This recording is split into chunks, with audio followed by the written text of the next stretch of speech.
Bapak, Ibu, Saudara-saudari, adik-adik, kaum muda yang terkasih, apa kabar hari ini? Jumpa lagi dengan saya dari Rumah Retreat Batam Oase Center. Kembali hari ini, gereja seluruh dunia merayakan peringatan wajib Santo Maximilianus Maria Kolbe, imam dan martir. Kita siapkan hati kita untuk mendengarkan firman Tuhan. Tuhan bersamamu dan bersama rohmu. Inilah Injil Yesus Kristus menurut Santo Matius, dimuliakanlah Tuhan. Sekali peristiwa Yesus bersama murid-muridnya ada di Galilea. Ia berkata kepada mereka, Anak manusia akan diserahkan ke dalam tangan manusia. Mereka akan membunuh dia, tapi pada hari ketiga ia akan dibangkitkan. Maka hati para murid itu pun sedih sekali. Ketika Yesus dan para muridnya tiba di Kapernaum, datanglah seorang pemungut pajak bait Allah kepada Yesus dan berkata, Apakah gurumu tidak membayar pajak 2 dirham?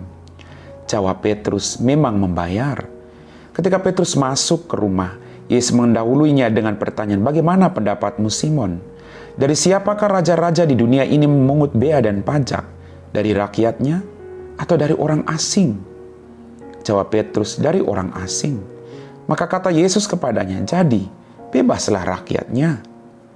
Tetapi agar kita jangan menjadi batu sandungan bagi mereka, pergilah memancing ke danau, dan ikan pertama yang kau pancing tangkaplah dan bukalah mulutnya. Maka engkau akan menemukan mata uang 4 dirham di dalamnya. Ambillah itu dan bayarlah kepada mereka, bagiku dan bagimu. Demikianlah sabda Tuhan. Bapak, Ibu, Saudara-saudariku yang terkasih, hari ini gereja merayakan peringatan wajib Santo Maximilianus Maria Kolbe, seorang imam dan martir. Sungguh luar biasa kisah tentang Santo Maximilianus Maria Kolbe. Kisah singkatnya bahwa ada orang yang mau ditembak mati, mau dibunuh. Kemudian orang itu punya keluarga, punya istri, punya anak. Dan pada saat yang bersamaan, Maximilianus Maria Kolbe juga ditahan. Lalu dia berkata, biar saya yang menggantikan orang itu. Biar saya yang mati, tapi bebaskan orang itu. Sungguh luar biasa. Pengalaman iman yang memampukan dia untuk melakukan hal demikian. Dia mengalami cinta Tuhan yang luar biasa. Dia tahu bahwa Tuhan telah menyerahkan nyawanya untuk menyelamatkan dia dari dosanya. Maka dia tidak segan-segan untuk memberikan nyawanya kepada Tuhan. Saya teringat apa yang dikatakan bahwa kamu telah menerima dengan cuma-cuma. Berikan itu dengan cuma-cuma. Keikhlasan hati. Hidup yang berbagi hidup dengan orang lain. Bukan hanya mau hidup sendiri. Bukan mau hanya menang sendiri. Bukan mau hanya bahagia sendiri. Tapi berkat yang kita terima harus dirasakan oleh orang lain.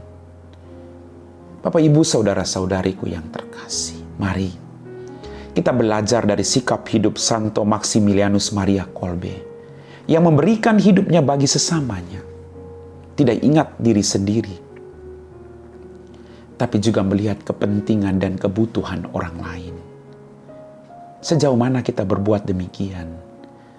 Apakah suami juga memperhatikan kepentingan kebutuhan istrinya? Sehingga mau berkorban untuk istrinya. Atau sebaliknya. Atau anak-anak juga berbuat demikian. Kadang kita perhitungan terhadap anggota keluarga kita. Tapi peristiwa hari ini mengajarkan kepada kita. Untuk tidak takut mati bagi orang-orang yang kita cintai. Tuhan memberikan itu bagi keselamatan kita. Dan Santo Maximilianus Kolbe juga memberikan itu demi keselamatan orang lain. Maka pertanyaannya, bagaimana dengan kita? Amin. Bapak, Ibu, Saudara-saudari, adik-adikku yang terkasih, kita telah diteguhkan oleh firman Tuhan. Mari kita siapkan hati kita untuk berdoa. Dalam nama Bapa dan Putra dan Roh Kudus. Amin. Tuhan, kembali kami bersyukur atas rahmat kehidupan, berkat berlimpah yang masih Engkau berikan kepada kami. Ampuni dosa dan kesalahan kami. Pada kesempatan ini kami berdoa bagi mereka semua yang telah meninggal dunia, jiwa-jiwa yang ada di api penyucian, jiwa-jiwa anggota keluarga kami. Ampuni dosa dan kesalahan mereka. Berikanlah mereka kebahagiaan di surga dan menjadi pendoa bagi kami semua. Terima kasih Tuhan. Biarlah ini menjadi pengalaman iman bagi kami semua yang masih bersiara di dunia ini, untuk selalu berjaga-jaga dan mempersiapkan diri kami. Kami puji Engkau Bapa, kini dan sepanjang segala masa. Amin.